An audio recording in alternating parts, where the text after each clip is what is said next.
गुरु प्यारी साध संगत जी, प्यार भरी राधा स्वामी जी, साध संगत जी, आज की वीडियो को पूरा ज़रूर देखिए। अगर वीडियो अच्छी लगती है तो वीडियो को ज़रूर लाइक और चैनल को सब्सक्राइब करना मत भूलिएगा। साध संगत जी, आज की जो साखी है वो सच्ची घटना पर आधारित है। साध संगत जी, जैसा कि आपको पता है कि डेरे में कई जत्थे जो है सेवा के लिए आते हैं और उस जत्थे में जो है बुज़ुर्ग जो है जवान सभी प्रकार के जो है वो सेवा के लिए आते हैं। तो साध संगत जी, आज की जो साखी है एक बुज़ुर्ग सेवादार की है जो पिछले 30 सालों से हर रोज़ डेरे में सेवा के लिए आता था और वह बाबा जी की कोट सेवा कर बाबा जी की कोठी के आगे लगातार 3 घंटे बैठा रहता था। साध संगत जी, ये जो बुजुर्ग सेवादार था इसकी उम्र तकरीबन 80 साल की थी और वह सेवा के लिए रोज़ आता था, क्योंकि इसका जो गांव था डेरे के समीप था और ये फौज से रिटायर हुआ था। इसी कारण वह रोज़ ही सेवा के लिए सुबह आता था और फिर बाद में जो है वह शाम को घर लौट जाता था और रोज़ ही सेवा के करने के बाद ये 3 घंटे बाबा जी की कोठी के आगे बैठा रहता था। एक दिन एक सेवादार कहता है कि बाबा जी, आप रोज़ ही सेवा करते हैं और सेवा के बाद बाबा जी की कोठी के आगे 3 घंटे क्यों बैठते हो? तो वो कहते हैं कि मुझे ऐसा करने से जो है आराम मिलता है, मेरे मन को सुकून मिलता है। तो सेवादार कहता है कि फिर तो आप यहाँ पर बैठे रह करिए, क्योंकि यहाँ पर बैठने से सच में सुकून मिलता है। तो वो कहते हैं कि मेरे को ये बात बताइए कि आप यहाँ पर आराम से बैठते हैं तो क्या आपको कोई दुख तकलीफ़ या गर्मी वगैरह नहीं लगती? तो वो कहते हैं कि यहाँ पर मैं पेड़ों की छांव के नीचे बैठ जाता हूँ और मुझे कैसी गर्मी लगेगी। तो वो सेवादार कहते हैं कि ये तो आपका प्रेम भाव है बाबा जी के प्रति। तो वो कहते हैं कि ऐसा ही समझ लीजिए जैसा आपको लगता है। तो वो कहते हैं कि अगर आपको किसी भी चीज़ की ज़रूरत होगी तो आप हमसे बेझिझक होकर मांग लीजिए। तो वो कहते हैं कि मांगने की क्या ज़रूरत है, मेरे पास तो सब कुछ है। तो वो कहते हैं कि आपकी उम्र 80 साल हो गई है, आप रोज़ सेवा में आते हैं, आप थकते नहीं? तो वो कहते हैं कि हमारे वहाँ से सेवा के लिए रोज़ एक टेम्पो ट्रैवल आता है और मैं उसी में बैठ कर आता हूँ। शाम को मैं घर चला जाता हूँ उसी में। तो वो कहते हैं कि आपकी उम्र भी हो गई है, अब तो आपकी उम्र जो है बैठने की है, आराम करने की है, और घर जाकर आप फिर क्या करते हैं? तो वो कहते हैं घर जाकर मैं पहले नहा धोकर खाना खाता हूँ, उसके बाद मैं भजन सिमरन पर बैठ जाता हूँ और भजन सिमरन पर लगातार मैं 3 से 4 घंटे बैठता हूँ, फिर आराम करता हूँ थोड़ी देर, सुबह फिर उठकर भजन सिमरन करता हूँ और फिर यहाँ पर सेवा के लिए आ जाता हूँ। तो वो सेवादार कहता है कि आपकी रूटीन तो बहुत अच्छी है। तो वो कहते हैं कि मेरी ज़िंदगी का अब क्या भरोसा है, मैं तो यहीं पर आराम से बैठकर जो है सेवा करता हूँ और फिर भजन सिमरन करने लग पड़ता हूँ। तो वो कहते हैं कि आपके घर में कौन कौन है?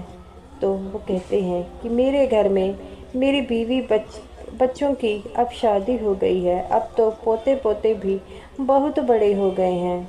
तो वो कहते हैं कि ये तो आपने बिल्कुल बात सही कही है। तो वो कहते हैं कि अब ज़िंदगी का एक ही मकसद है, भजन सिमरन करना और सेवा करना। तो वो कहते हैं कि आप कोठी के बाहर बैठते हैं, कभी आपने बाबा जी से मिलने की कोशिश तक नहीं की? तो वो कहते हैं कि बाबा जी जानी जान है, बाबा जी को सब पता है, और जब बाबा जी ने मुझे हर रोज़ जहाँ से गुजरते हैं तो मुझे बाबा जी के दर्शन हो जाते हैं। तो वो कहते हैं कि क्या आपको बाबा जी हमेशा ही कहते हैं कि जिस्मों में क्या रखा है, बाबा जी हमेशा ही और मैं तो हमेशा बाबा जी के साथ होता हूँ जब भजन सिमरन मैं करता हूँ। ये बात सुनकर वह सेवादार रोने लग पड़ा और कहते हैं कि आपकी इतनी उम्र हो गई है लेकिन आपकी बाबा जी के प्रति इतनी प्रीत है और इतनी तो सेवा के प्रति भी इतनी तो हम जवानों की नहीं है। तो वो कहते हैं कि ज़िंदगी मिली है और हम इस ज़िंदगी हमें इस 84 के कीड़े से बाहर निकलने के लिए मिली है और हम क्यों इस ज़िंदगी को जो है फजूल की बातों में खर्च करें। तो वो कहते हैं कि आप बिल्कुल सही कह रहे हैं। तब वह बुज़ुर्ग कहता है कि चलो अब किस बात की चिंता है, अब तो मैं सेवा कर कर जो है यहाँ पर 3 घंटे सिमरन पर भी बैठ जाऊँगा और आराम से यहाँ पर बैठूँगा। तो वो कहते हैं कि सेवादार कि अगर आपको किसी चीज़ की ज़रूरत है तो मुझे ज़रूर बताएं। तो वो कहते हैं कोई नहीं, मैं आपको ज़रूर बताऊंगा। ऐसे ही ये बात सभी सेवादारों में फैल गई कि वो बुज़ुर्ग आदमी रोज़ 3 घंटे बाबा जी की कोठी के आगे बैठता है और वहाँ पर भजन बंदगी करता है। तब एक दिन जब बाबा जी को ये बात पता लगी तो बाबा जी कहते हैं कि कौन है वो महापुरुष जो रोज़ सेवा के लिए आते हैं और जिनकी उम्र 80 साल है और जो बिना सेवा के नागा पाए कोई काम नहीं करते। तो वो सेवादार कहता है कि बाबा जी मैंने उनसे बात की थी और उनकी उम्र तकरीबन 80 साल है और वह रोज़ बिना नागा सेवा पर आते हैं। तो बाबा जी कहते हैं कि बेटा आज तो वह कोठी के आगे बैठे नहीं हैं। तो वो कहते हैं सेवादार कि लगता है अभी तक उनकी सेवा ख़त्म नहीं हुई। सेवा कर कर वह लंगर खाकर फिर यहाँ पर सामने वह बैठ जाते हैं। तो बाबा जी कहते हैं बेटा इन दिनों गर्मियों का दिन है, क्या उन्हें गर्मी नहीं लगती? तो वो कहते हैं कि मेरे सतगुरु के द्वार से आगे कौन सी ऐसी जगह है जहाँ पर मैं बैठ नहीं सकता और उससे ठंडी जगह इस दुनिया में कोई नहीं है। तब बाबा जी कहते हैं कि जब वह आएंगे तो मुझे उनसे ज़रूर मिलाना। तो वो सेवादार कहता है कि बाबा जी अगर आप बिज़ी हो गए तो बाबा जी कहते हैं बेटा अभी मैं फ्री हूँ, अभी मैं कोई काम नहीं कर रहा। तब ये बात सुनकर वो कहते हैं कि लगता है कि वह थोड़े समय में आ जाएंगे, फिर मैं आपसे उनसे कहूँगा कि बाबा जी आपसे मिलना चाहते हैं। तब वह कहते हैं ठीक है और वह सेवा कर कर वह बुज़ुर्ग जब अपनी जगह पर बैठ जाते हैं तो वो सेवादार आता है और कहता है कि मुझ बाबा जी ने आपसे मिलना है। तब वह बुज़ुर्ग सेवादार जी कहते हैं कि अभी तो मेरी जो है सिमरन का समय हो गया है, मैं सिमरन के बाद जो है उनसे मिलूँगा। तब वो जो सेवादार था वह ये देखकर बड़ा हैरान हो गया कि इसे बाबा जी से मिलने की जल्दी नहीं है, बल्कि इन्हें तो भजन सिमरन की है। तब वह सेवादार भागा भागा बाबा जी के पास जाता है और कहता है कि वह तो अभी सिमरन पर बैठे हैं, तो मैंने उनसे कहा कि अब आप उनसे मिलना चाहते हैं। तो वो कहते हैं कि अभी तो मेरा सिमरन का समय है। ये बात सुनकर बाबा जी जो थे वह बड़े खुश हुए। बाबा जी कहते हैं कि कोई ऐसा तो मिला जिससे मुझसे मिलने से ज़्यादा सिमरन की है।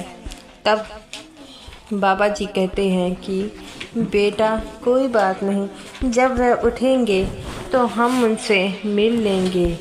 तब ये बातें सुनकर जो है वो सेवादार भी बहुत हैरान हुआ और ऐसे लगातार 3 घंटे बाद जब वो उठा तो वह सेवादार फिर उनके पास आया और कहते हैं कि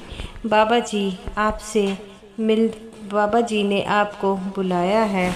तब वह कहते हैं कि अच्छा, तो चलो चलते हैं। तब वह बाबा जी के पास आए और बाबा जी उन्हें देखकर बड़ी विनम्रता से उनके आगे हाथ जोड़ा। तो वो कहते हैं कि बाबा जी, मुझे पहले भी आपका सुनेहा मिला था, लेकिन उस समय मेरा भजन सिमरन का समय था। बाबा जी कहते हैं बेटा, ये तो बड़ी अच्छी बात है कि आपने सबसे पहले भजन सिमरन को प्रेफरेंस की है, क्योंकि इस दुनिया में जब भी कोई ऐसा आदमी होता है जिसे मैं बुलाऊं तो वह पहले दौड़ा चला आता है, लेकिन आपने जो पहले भजन सिमरन को समय दिया, इससे मैं बहुत खुश हूँ।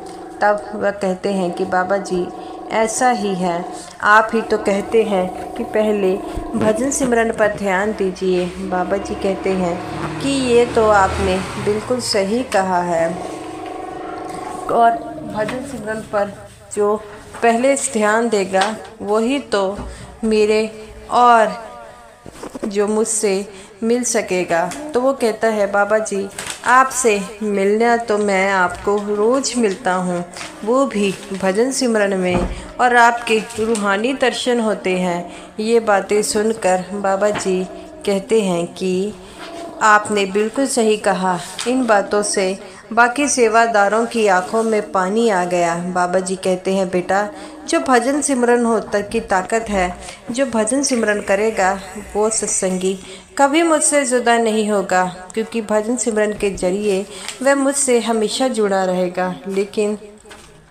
कई सत्संगी इन बातों को नहीं मानते। वो कहते हैं कि सतगुरु के दर्शन करने हैं तो उनके पास जाओ, सतगुरु कभी हमसे दूर नहीं है, वह तो हमेशा ही मेरे पास है। और जो भजन सिमरन एक ऐसा जरिया बन रहा है जिससे आप अपने गुरु के हमेशा पास ही रहते हैं। बाबा जी कहते हैं कि आप उम्र से मुझसे बड़े हैं, इसीलिए मैं आपको कुछ नहीं समझा सकता, आप तो पहले से ही सब कुछ जानते हैं। तो वो कहते हैं कि बाबा जी, जो शिष्य होता है, चाहे उम्र से छोटा हो या बड़ा हो, वह हमेशा अपने गुरु से छोटा ही होता है। तब बाबा जी ने बड़ी विनम्रता से उन्हें गले लगाया और कहते हैं नहीं नहीं, आप तो मुझसे भी ज़्यादा भजन सिमरन करते हैं। तब वो बुज़ुर्ग कहते हैं कि ऐसा कभी हो सकता है कि बाबा जी आपसे बढ़कर कोई सिमरन कर सके। बाबा जी कहते हैं नहीं, ऐसा नहीं है, कई सत्संगी ऐसे हैं जो मुझसे भी भजन सिमरन में बहुत आगे हैं। तब बाबा जी कहते हैं कि जो भजन सिमरन करेगा वही तो 84 के जेल खाने से बाहर निकलेगा। तब बाबा जी कहते हैं क्या आप घर जाकर भी भजन सिमरन करते हैं? वो कहते हैं कि बाबा जी, मैं रोज़ ही सेवा पर आता हूँ और घर जाकर दोबारा नहा धोकर खाना खाकर मैं सिमरन पर बैठ जाता हूँ, और सुबह जो है मैं सुबह उठता हूँ, नहा धोकर भजन सिमरन पर बैठता हूँ और डेरे में सेवा के लिए निकल आता हूँ। ये बातें सुनकर बाबा जी की आंखों में भी आंसू आ गए। बाबा जी कहते हैं कि आप जैसे संत महात्मा से मिलने का मुझे अवसर प्राप्त हुआ है। बाबा जी कहते हैं कि इसी तरह अपने भजन सिमरन को बनाए रखें, और जिस काम के लिए आपने नामदान की बख्शीश की है वह भी तो ज़रूरी है। तो वह बुज़ुर्ग कहते हैं कि बाबा जी, आप ही तो समझाते हैं कि भजन सिमरन जो है, अगर हमने नामदान लेकर भजन सिमरन नहीं किया तो उसका क्या फ़ायदा है। इसीलिए तो कहा जाता है कि नामदान लेकर अगर भजन सिमरन नहीं करना तो नामदान लेने का कोई फ़ायदा नहीं है। बाबा जी कहते हैं कि अगर आपकी तरह हर सत्संगी हो जाए तो इस 84 का जेल खाना बिल्कुल बंद हो जाएगा।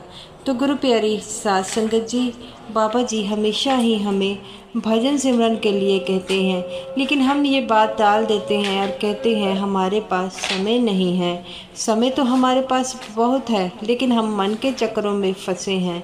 तो गुरु प्यारी गुरु प्यारी साध संगत जी, ये रही मेरी आज की वीडियो। अगर आपको ये वीडियो अच्छी लगी हो तो वीडियो को ज़रूर लाइक कीजिएगा और समूह साध संगत जी को मेरी तरफ से प्यार भरी राधा स्वामी जी।